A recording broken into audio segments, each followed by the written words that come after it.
apabila pertengahan Ramadan itu tepat pada hari Jumat. Dengan semangat dia membacakannya, membuat orang yang menontonnya akan tertarik dan mungkin percaya.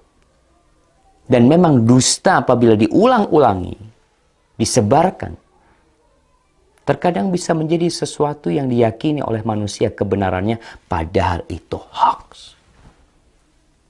Dan Rasul SAW mengatakan, "Man kadzaba alayya muta'ammidan, falyatabawa maq'adahu minan nar."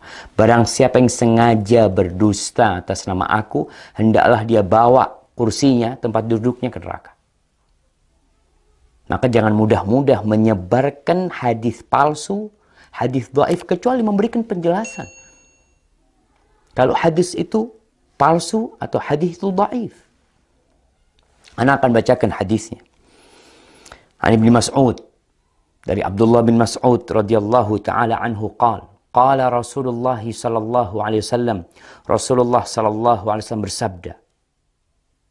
Padahal Nabi tidak pernah menyabdakan hal ini. Idza kana sayhatun fi Ramadan, fa innahu yakunu ma'ma'atun fi Syawal. وتمييز القبائل في ذي القعدة وتسفك الدماء في ذي الحجة والمحرم وما المحرم يقولها 3 مرات هيهات هيهات يقتل الناس فيه هرجا هرجا قلنا وما الصيحة يا رسول الله قال هذه في النصف من رمضان ليلة الجمعة فتكون هذه توقظ النائم وتقعد القائم وتخرج العواتق من خدورهن في ليلة جمعة في سنة كثيرة الزلزال والبرد فإذا وافق شهر رمضان في تلك السنة ليلة الجمعة فإذا صليتم الفجر من يوم الجمعة في النصف من رمضان فادخلوا بيوتكم وأغلقوا أبوابكم وسدوا كوككم ودثروا أنفسكم وسدوا آذانكم فإذا أحسستم بالصيحة فخروا لله سجدا وقال سبحان القدوس ربنا القدوس فإن من فعل ذلك نجا ومن لم يفعل هلك. Jamaah rahimakumullah. Ramadan tahun ini, tanggal 15 Ramadan, insya Allah hari Jumat. Ini yang menyebabkan penyebar hadis ini. Karena hadis ini seakan-akan akan berlaku tahun ini.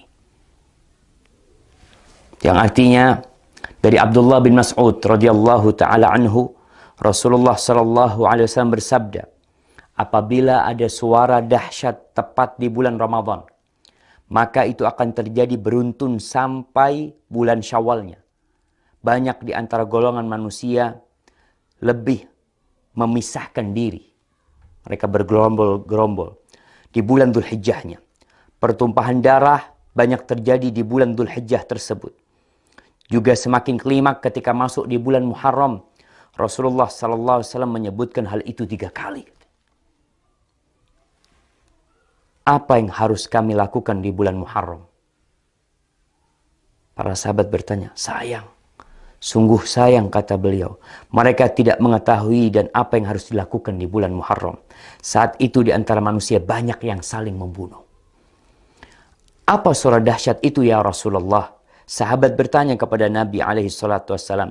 Suara keras itu adalah mulai terjadi di pertengahan bulan Ramadan yang bertepatan di malam Jumat. Suara dahsyat itu mengagetkan orang-orang yang sedang tidur, menjatuhkan orang yang sedang berdiri, segala benda terhempas jauh keluar dari tempatnya, atau para wanita yang masih gadis akan keluar dari kamar-kamarnya. Malam Jumat pertengahan Ramadan itu terjadi goncangan dahsyat dan cuaca sangat dingin. Banyak sekali terjadi gempa, banyak sekali yang seperti yang kita lihat lah, gempa di mana-mana mungkin. Kemudian apabila bulan Ramadan itu tepat di tahun itu, dan kalian sedang melaksanakan sholat subuh malam Jumat di pertengahan bulan Ramadan tersebut, masuklah ke dalam rumah, kuncilah pintunya, tutuplah kepala kalian, lindungi tubuh kalian, dan tutup telinga kalian. Apabila kalian merasakan suara dahsyat, bersyukurlah sujud.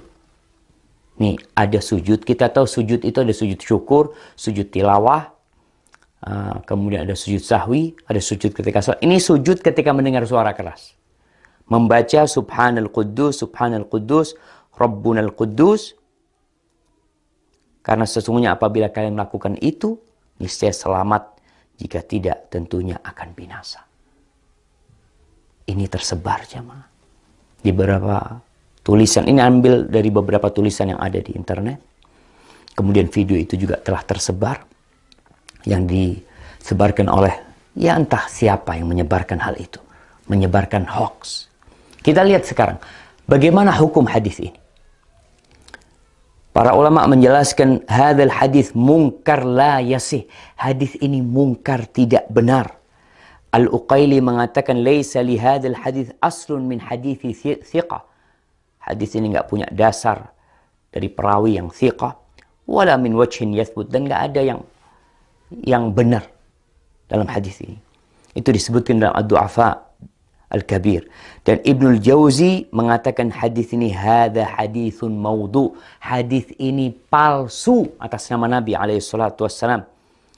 Kemudian Syekh Albani mengatakan maudhu'un, hadis ini palsu, diriwayatkan oleh Nu'aim ibn Hammad dalam kitab Al-Fitan. Dan Al-Imam Al-Zahabi mengatakan qultu dha maudhu' wa maslama saqit matruk. Ini hadis palsu. Perawinya ada yang matruk, yang dituduh berdusta jamaah. Ditinggalkan. Lalu kita meriwayatkannya, menceritakannya kepada umat, menyebarkannya atas nama Nabi alaihissalam. Nabi bersabda, padahal Nabi tidak pernah menyabdakan hal itu. Jamaah, ma min qaul, tidak ada satu ucapan yang keluar melainkan ada raqib, ada atid. Ma yalfidu min qaulin illa ladaihi raqibun atid. Akan ada yang mengawasi, mencatat. Tapi mungkin sebagian mengatakan, Ustadz kan boleh meriwayatkan hadis dhaif. Kan ada ulama yang berpendapat seperti itu. Kan ada khilaf di antara para ulama. Nah, Anda akan sebutkan para ulama yang membolehkan meriwayatkan hadis dhaif. Yang pertama mereka mengatakan ini dalam fadailul a'mal. Dalam fadilah beramal. Bukan dalam menceritakan hal yang gaib. Yang mana itu berkaitan dengan akidah seorang hamba nanti. Boleh mengamalkan hadis-hadis dhaif dalam fadailul a'mal dengan catatan 3. Yang pertama, hadisnya tidak terlalu dhaif. Kalau yang tadi palsu. Yang kedua, hadis ini masuk dalam kaidah umum sebenarnya. Yang ketiga, tidak boleh meyakini ketika mengamalkan bahwa itu dari Nabi alaihissalam. Hanya orang ini hati-hati mengamalkannya. Maka hadis palsu, hadis yang dhaif sekali tidak boleh. Kalau antum mau menyampaikan sebuah hadis yang dhaif, sampaikan kalau ini dhaif, kalau ini palsu, agar orang faham dan mereka tidak tertipu dengan apa yang kita sampaikan. Barakallahu fikum.